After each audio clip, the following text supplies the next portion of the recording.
1993 Topps Baseball Cards, 10 Most Popular. Like most issues from the so-called junk wax era, 1993 Topps baseball cards don't carry a ton of monetary value. Well, except for one of them. But this set features a clean, uncluttered design with good photography and a boatload of now Hall of Famers and then superstars. That means the cards remain popular with collectors nearly 3 decades later, especially in solid graded condition. With that in mind, here are the 10 most popular 1993 Topps baseball cards, as determined by the total number of each card submitted for grading, according to the PSA Population Report. 1993 Topps Derek Jeter, number 98. This is the one card I mentioned above that bucks the junk wax trend in this set.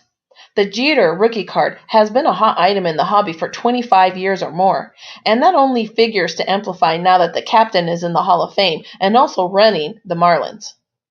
Values on this one can range from a few dollars for raw copies up to triple digits for top-graded specimens.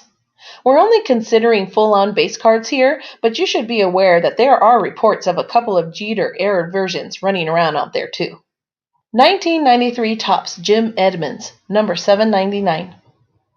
Jim Edmonds was still a coming attraction when this card was issued, and he would pretty much stay that way until he broke out with 33 home runs in his first full season with the Angels in 1995.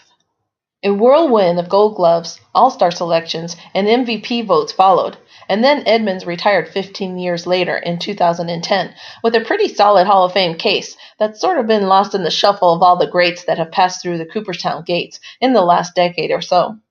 Nevertheless, his snazzy rookie card is still popular with collectors and is liable to become even more so as he gets a stronger Hall of Fame consideration.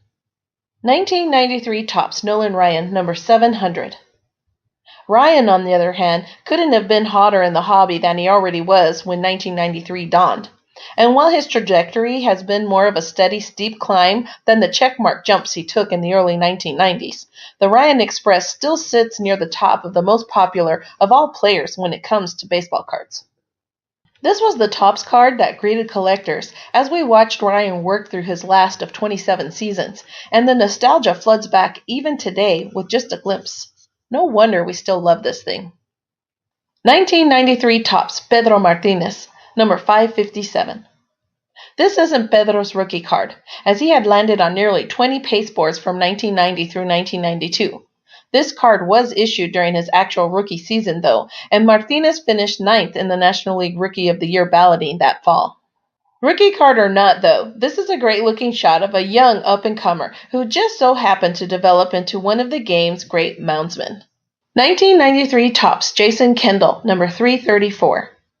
Kendall spent the bulk of his career with the also-ran Pirates teams, before helping the Oakland A's, Chicago Cubs, and Milwaukee Brewers reach the playoffs from 2006 to 2008, respectively.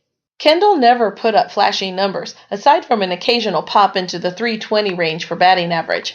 But he combined sabermetric skills on base and slugging, with excellent glove work behind the plate to fashion an unsung star-level career. He was sung enough, though, for his rookie card to have carried some hobby weight for a good while, and you have to think that the bulk of his PSA submissions came several years ago now. Still, this is a 3-decade-old rookie card of a player who stood or crouched near the top of his position, catcher, for a decade or more. 1993 Topps Ken Griffey Jr., number 179. And speaking of standing near the top of things, Jr. stands near the top of the baseball mountain when it comes to absolute greatest players the game has ever seen.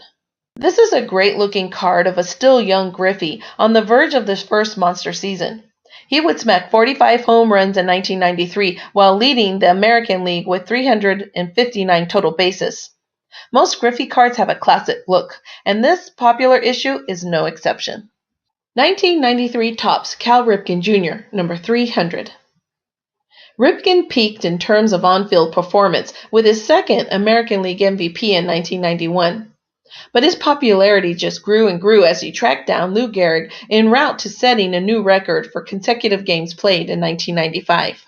This action-packed card captures one of the golden moments in between when Cal was doing what Cal did, grinding out another day at work, just like the rest of us average guys. It's just one of the many reasons Cal always has been and always will be a hobby favorite. 1993 Topps George Brett, number 397. In 1992, Brett reached the 3,000 hit milestone, and he followed that up with a farewell tour at age 40 that included 19 home runs, 75 RBI, and another 149 hits.